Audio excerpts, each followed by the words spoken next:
Hello दोस्तों, नमस्कार। कैसे हो आप सब? आज हम इस वीडियो के माध्यम से जून और जुलाई के महीने में की जाने वाली ऐसी 5 सब्जियों के बारे में बताएँगे, जो आप इसकी खेती कर एक अच्छा इनकम जनरेट कर सकते हो। बस आपको कुछ बातों का ध्यान रखना बहुत ही ज़रूरी है। सबसे पहले आपको जल निकासी वाली ज़मीन का ही उपयोग करना है, क्योंकि जून और जुलाई के बाद में बारिश आने की संभावना और होती है, तो जिससे फसल ना खराब हो, इसलिए जल निकासी वाली ही ज़मीन का उपयोग करें।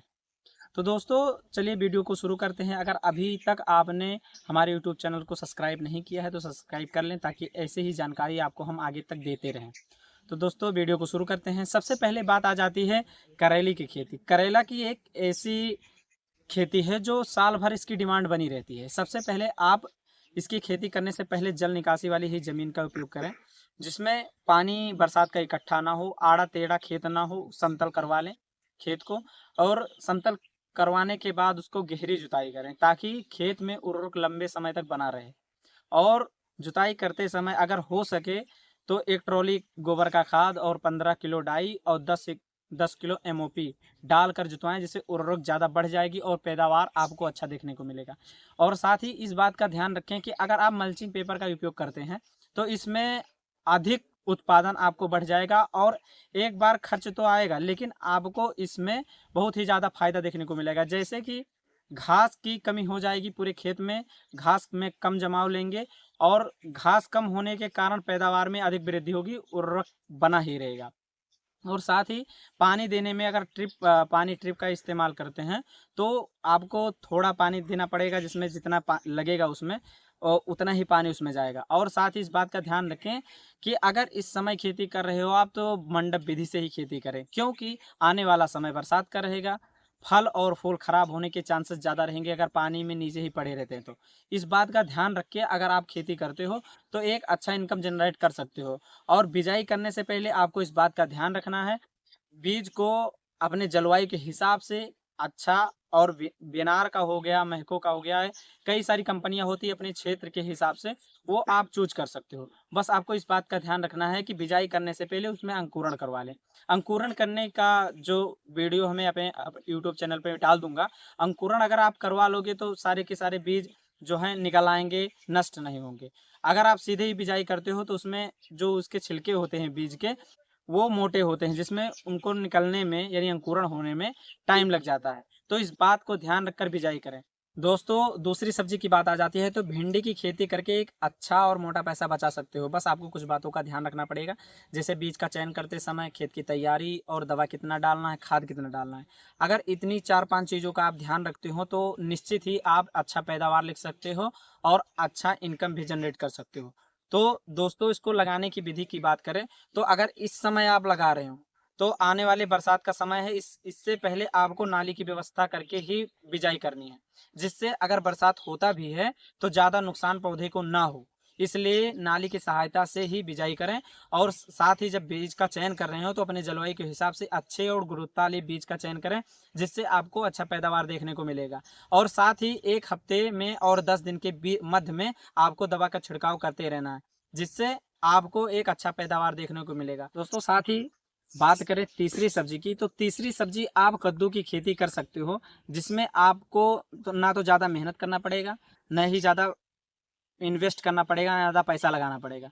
तो इस बात का ध्यान रखना, ज़्यादा कुछ नहीं है, बस आपको खेत को समतल करवा लेना है। अगर अब मिट्टी बालुई है तो ज़्यादा ही अच्छा रहेगा, क्योंकि आने वाला समय बरसात का रहेगा, जिसमें बालुई मिट्टी में पानी का जमाव या भराव नहीं होता है, जिससे फसल अच्छा और लहलहाता रहता है।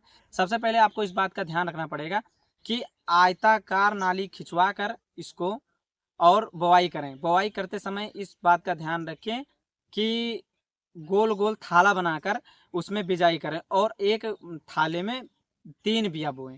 3 बिये में अगर 2 भी जमाव लेता है या 3 लेता है, तो एक अच्छा उत्पादन दे सकता है आपको। बस आपको इस बात का ध्यान रखना है कि जमाव के मध्य बाद में, मतलब 10-12 दिन के बाद, आपको उसमें कीटनाशक का प्रयोग करना है, क्योंकि जब पौधे छोटे होते हैं तो उसमें फंगिसाइड या कीटनाशक दवा का छिड़काव ना करने की वजह से पौधे खत्म हो जाते हैं, कीड़े काट देते हैं। तो इस बात का ध्यान में रखकर आप इसको लगातार हफ्ते में, पानी बारिश नहीं हो रही है, हफ्ते में या 12 दिन पे सिंचाई करते रहते हो, तो इसमें एक अच्छा पैसा बचा सकते हो। दोस्तों चौथी सब्जी की बात आती है तो चौथी सब्जी आप लगा सकते हो नेनुआ, जई कई जगह इसको गिलकी भी बोलते हैं। दोस्तों इसकी भी खेती करना बहुत ही आसान है, बस आपको कुछ बातों का ध्यान में रखकर इसकी खेती करना। सबसे पहले आपको खेत की तैयारी अच्छे से कर लेनी है, और अगर साथ ही दोमट और बालुई मिट्टी है तो इसके लिए बहुत ही उपजाऊ है। अगर इस समय दोमट और या बालुई मिट्टी में अब इसकी खेती करते हो तो आने वाले समय में बरसात होने लगेगा, जिसमें जल निकासी वाली जमीन अगर रहेगी तो आपको लंबे समय तक उत्पादन देती रहेगी। बस आपको इस बात का ध्यान रखना है कि इसको बोते समय और अच्छे बीज का चयन करें, और साथ ही खाद खाद का उपयोग जरूर करें, क्योंकि बालुई और दोमट में खाद थोड़े अधिक मात्रा में लगते हैं। और साथ ही इस बात का ध्यान रखें कि हर हफ्ता के प्लस में और 10 दिन के अंदर, 7 दिन के और 10 दिन के मध्य में जो समय आता है उसमें दवा का छिड़काव करते रहें।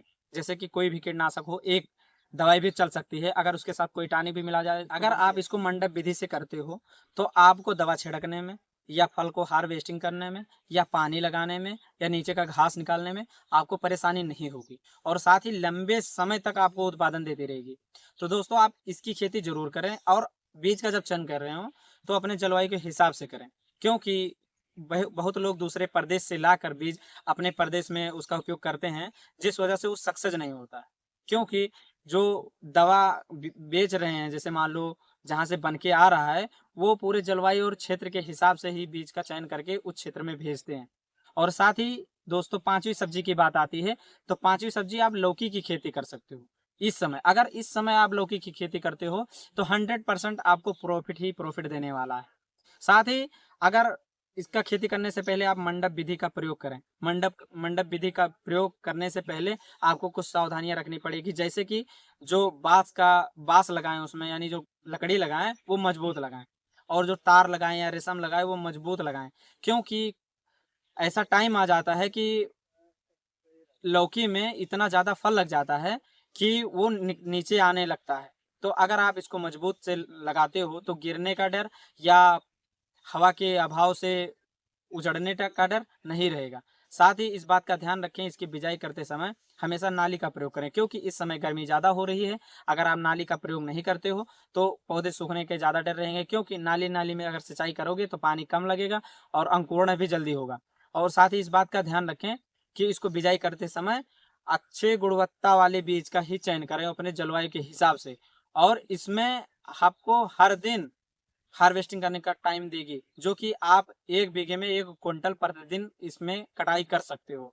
तो साथ ही दोस्तों अगर वीडियो अच्छी लगी हो तो लाइक शेयर सब्सक्राइब जरूर करिएगा। मिलते हैं अगले वीडियो में। जय श्री राम।